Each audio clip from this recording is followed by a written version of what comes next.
Good morning guys, welcome back to day 3 of Himachal diaries. आज हम लोग मामा जी के घर से ब्रेकफास्ट वगैरह करके हिम्मत जुटाई घर जाने के लिए। फाइनली ये हम पहुंचे जाहू में, धमरोल में हमारा ये घर है।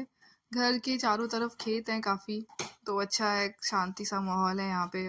ऑल दो ऑन द रोड घर है, ये बिल्कुल मेन रोड पे घर है। तो अगर हमें कभी चंडीगढ़ वगैरह जाने के लिए बस लेनी होती है तो हम लोग यहीं से ले लेते हैं। बसेस यहीं से निकलती हैं, चंडीगढ़ की बसेस, जो सरका घाट वाला रूट है वो वाली बसेस यहाँ से जाती हैं। फिर हम लोग चल पड़े सफाई करने के लिए, और किशु की जिम्मेदारी दी उसके पापा को कि भाई संभालो बच्चे को, ताकि हम लोग साफ सफाई कर सके। घर काफ़ी दिनों से बंद पड़ा था क्योंकि मदर इन लॉ हमारे पास थे, तो सफाई ही थी जो मेजर काम था एक करने के लिए।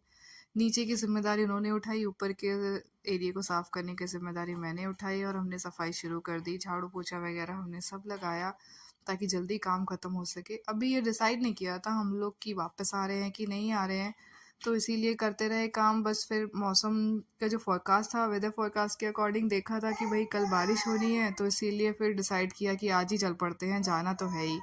किस लिए रात के चक्कर में क्यों परेशान होना, क्योंकि जो मनाली वाला हाईवे उस पर कई बार पत्थर भी गिर जाते हैं बारिश और मौसम ख़राब होने से, और हमें कीरतपुर लेन से ही जाना था, कीरतपुर हाईवे से।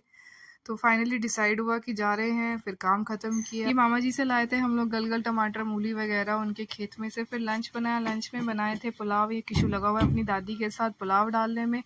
बाहर बैठ के हमने मस्त लंच किया अपना।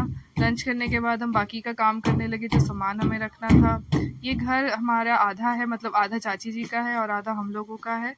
और जो भी आप सामने देखेंगे, इसको मुझे नहीं याद आ रहा क्या बोलते हैं, बट ये पुरानी किचन होती थी और अब तो इसको एज अ स्टोरेज यूज़ करते हैं। और जो चाची जी हैं वो इसमें अपनी भैंस को रखते हैं रात को, दिन में तो वो बाहर रहती है। फिर विक्की चल पड़े हैं ये गाड़ी में सामान रखने के लिए। ये चावल थे जो मदर इन लॉ ने हमें दिए थे, घर के चावल।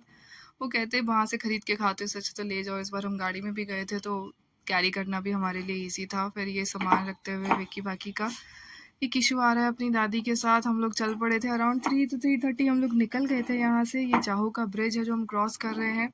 यहाँ से निकले, हमें उम्मीद नहीं थी आज की ज़्यादा ट्रैफिक होगा, क्योंकि जो हमने गूगल मैप्स पे अपडेट ली थी उसके अकॉर्डिंग तो ट्रैफिक नहीं था। ये हम पहुँच चुके हैं गोविंद सागर लेक यहाँ पे। और लेक क्रॉस करने के बाद पहली टनल से पहले जो हमें जाम मिला था ना भाई, बहुत जाम था। और मेरे को समझ में नहीं आया, मतलब बेसिक सिविक सेंस कहाँ है लोगों की, कि लोग रॉन्ग साइड से जा रहे हैं। क्यों जा रहे हो आप, जब आप देख सकते हो कि पहले इतना ट्रैफिक है, आप फिर भी क्यों रॉन्ग साइड से जा रहे हो। फिर हम लोग इस जाम से निकले, जाम से निकल के हम लोग घर को चल पड़े। हमें थोड़ा सा टाइम लग गया था, बीच में हमने कोई स्टॉप नहीं लिया इस बार। सीधा ही हम लोग चलते गए। घर खरड़ आए, खरड़ आके हमने थोड़ी सी सब्जियां ली घर के लिए। सब्जियां लेने के बाद हम लोगों ने डिनर बनाया। डिनर में बनाया था दाल रोटी, और फिर किसी को सोना था तो उसको सुलाया। Good night guys, subscribe for more such updates, thank you.